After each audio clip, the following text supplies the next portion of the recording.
It is what it is. I'm a real one. I keep it a bean at all times. Whether the camera is in front of me, the camera is not in front of me. I'm gonna keep it 1,000. But No, you don't.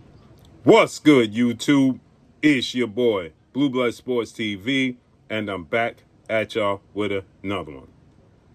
So let's break down Shakur Stevenson, 4-division champion, former unified super featherweight, reigning WBO junior welterweight, world champion, superstar boxer, who I have as top 5 pound for pound best fighters in the world due to his talent, his skill set, not his mentality.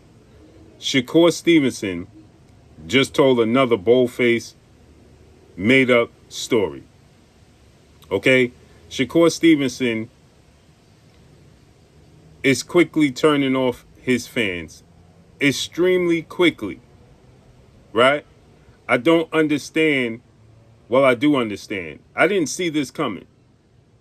I simply did not see this coming.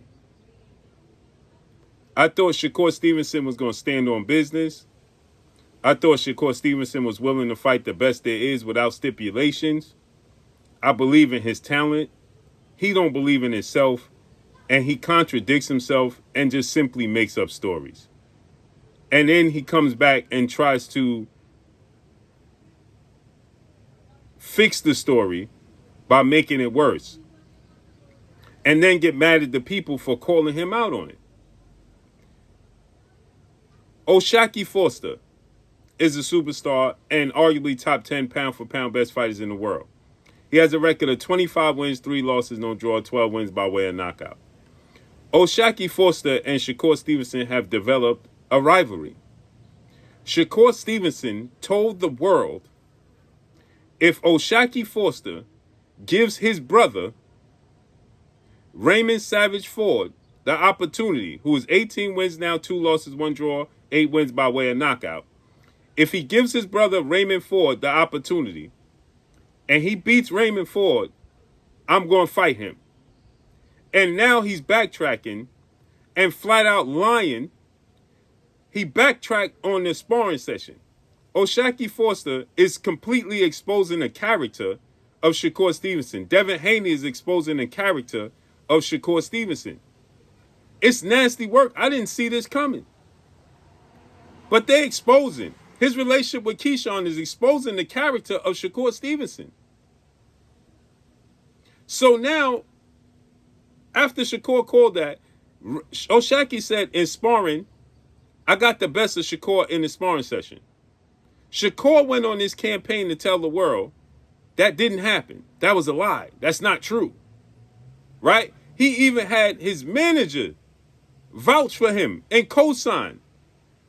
Only for Shakur Stevenson to backtrack in another interview and admit that Shakur Foster got the better of him in the sparring session, but then gave you the reasoning is because he stayed up with his girl until 5 o'clock in the morning, had to get up at 7 and spar at 8. And the gym was extremely hot. So the gym was extremely hot. He was messing with his girl until 5 o'clock in the morning, had to get up at 7. That's why Shakur got the best of him. But you started off by saying he didn't get the best of you. You said he did not get the best of you. You even had your team vouch for you to say that you got the best of him, only to come back and say Shakur Foster was telling the truth. I don't know how people around him, it's bizarre to me. It's absolutely bizarre to me. And now he promised that he would fight Shakur Foster if Shakur Foster gave Raymond Ford the opportunity. He got in the ring with Shakur Foster, confronted him, right? Went scorched earth. Had a lot of energy. Told him to answer the phone. Only to come back and say this. I try to go through like the history books, like what happened in the past, like what. Now you try to go through the history books. So now he's saying Shakur Foster doesn't qualify to fight him because he goes in the history books. This is bizarre, and it just gets worse. I don't know how your dudes co-sign this. I don't know how y'all co-sign this behavior, bro. All due respect to that dude, right? And it's another thing. Like, people get confused with me talking about his integrity and his character as me saying like he's a bad fighter. He's a good fighter. You said that he was a bum. You told the world that O'Shaquie Foster was a bum. To the point where people were saying, if O'Shaquie is a bum, but he beat your brother in Raymond Ford, then what does that make Raymond Ford? Now he's saying he was talking about his integrity as a person. Bro, you can't make this up, bro. You can't make this stuff up. Like, he's a really good fighter, but in the past, right, what has he done at 135? In the past, what did he do at 135? In the past, what did you do at 140 pounds to deserve a fight with Teofimo Lopez? Because you ain't never fought at 140. So why did you deserve the fight for the title against arguably the best fighter at 140? What did you do to deserve that? You did absolutely nothing. See, because you're not talking about O'Shaquie Foster in his entirety. You saying what has he done in the weight class? So what did you do in the weight class of 140 to deserve a fight with Teofimo Lopez? Anybody? Right, crickets. Like, what have he done? He hasn't done nothing at 135 pounds for me to be like, oh, did this. Now, let's go by what they both did. He beat Ray. Great job. And when he says what they both did, he's talking about comparing Lamont Roach now to O'Shaquie Foster. Ray, respect you. Ray's my dog. I got love for Ray. You beat him. You did it in great fashion. Congrats. Lamont beat Tank, but he didn't get the decision. Lamont didn't beat Tank. He got a draw. We believe that he arguably beat Tank, but he didn't beat Tank. O'Shaquie Foster actually beat Raymond Ford in great fashion, in your own words. For it, but he actually, to me, like what we watched that night, like what fighters did what, and for me, I felt like Lamont did more in the past than what he did, and then Lamont jumped up. Wait a minute. Gervonta Tank Davis ain't your brother, though. And you didn't say, if Lamont Roach beats Gervonta Tank Davis, I'll fight Lamont Roach. You said, if O'Shaquie Foster gives your brother, Raymond Ford, the opportunity and beats him, you'll fight him. So it's not about what he did in the past. It's about what you said, and you not stand on business. But you start this off by saying, you a stand-up person, you keep it 100 and you stand on business. That's a lie. The lie detector test tells us that's a lie. To 140 to fight Pitbull, and he got a draw, but I felt Lamont won that. What did Lamont Roach do to deserve to jump from 135 to 140 to fight Pitbull? Better yet, what did Lamont Roach do at 135 based off of your assessment and how you say that you look at history? What did Lamont Roach do at 135 to deserve an opportunity to fight the best 135-pounder in the world in Gervonta Tank Davis and the cash cow? What did Lamont Roach do at 135 to deserve a fight? Because you said you go off of history. So what did Lamont Roach do to deserve a fight against Gervonta Tank Davis? Arguably the biggest name in boxing. Not even arguably. Gervonta Tank Davis is the biggest name in boxing alongside with Terrence Crawford and Canelo Alvarez. So what did Lamont Roach do at 135? Because he wasn't fighting at 135, Shakur. But you said you look at history. Do you? Fight. Like, I really did feel like he won that fight also. So, for me, it's just like what you did, like what you have done. Like, okay. Okay, so tell us. What did Lamont Roach do? He needed a late round knockdown against Hector Garcia to beat a guy Gervonta Tank Davis stopped at 130 though, not at 135.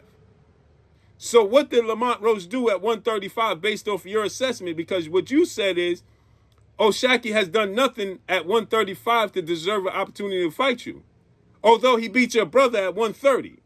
Let's keep listening. That you play matchmaker to make the fight happen. Had the opportunity to move up to 135 and fight for the WBC. He could be the one fighting Zepeda right now. Stop right there.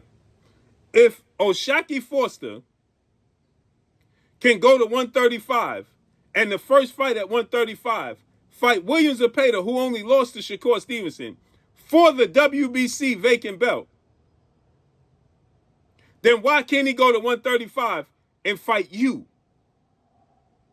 Because based off you and what you're saying, he needed to prove something at 135. Well, why would he get an opportunity to fight William Zepeda for the WBC belt at 135 and he never fought there? And you playing matchmaker again. So what did he do to deserve an opportunity to fight for the belt at 135 against William Zepeda? Based off what you saying, nothing. Make this all make sense. A belt that got unlawfully stripped from you. Like, actually, he should be the one fighting Zepeda instead of Lamont. But he... Based off of what? Chose to say, no, I don't want to move up to 135, and I'll stay at 130 and try to do the big fights at 130. So it's like, if I beat him right now, oh, he's the 30-pounder, and then it don't make him much better that I got in the ring with him, and they seen that I'm bigger than him, so they're like, oh, you just beat a 130-pounder, but if he go put some weight... And they seen you're clearly bigger than him. Clearly, a lot bigger than him. But you're too small for 147. In that 35 and go, like, he could have fought Zepeda. If he would have did that, that would have been like, okay. You went and beat one of my former opponents, and... You went and beat one of my former opponents qualifies you to be able to fight me. But when you said if he beat your brother, Raymond Savage Ford, that was the qualification he needed to fight you. Now he needs, you move the goalpost, now he needs another qualification to fight you. If he beats a former common opponent of yours, that qualifies him to fight you. In whatever fashion he would have, I would have been like, let's do it. Let's do it. I don't got no choice but to respect it, but... You ain't had no choice but to respect it and fight him after you said when he beat Raymond Ford, you was going to fight him. But you backtracked on that. So you don't stand on business. And we know that you'll flake. He going to climb the ladder and I don't think... What ladder is he going to climb? He's already proven. He beat Ray Vargas. He beat Nova. He beat a common opponent of yours. Hello. He beat Robson Conceição. And he arguably beat him twice if you're going by what you said about Tank Davis and Lamont Roach. Everybody thought that O'Shaquie won the first fight against Robson Conceição. Uh-oh. That's a common opponent, bruh. That's a common opponent. Robson Conceição. He beat him twice. And he beat your brother Raymond Ford. That the fight is not going to happen. I think that the fight is going to happen. He keeps overly talking a certain way about... Hey, I can't even listen to no more, man. That's all I got for y'all, man. Follow me on Instagram at Blue Blood Sports TV, all one word. I'm gone. Peace.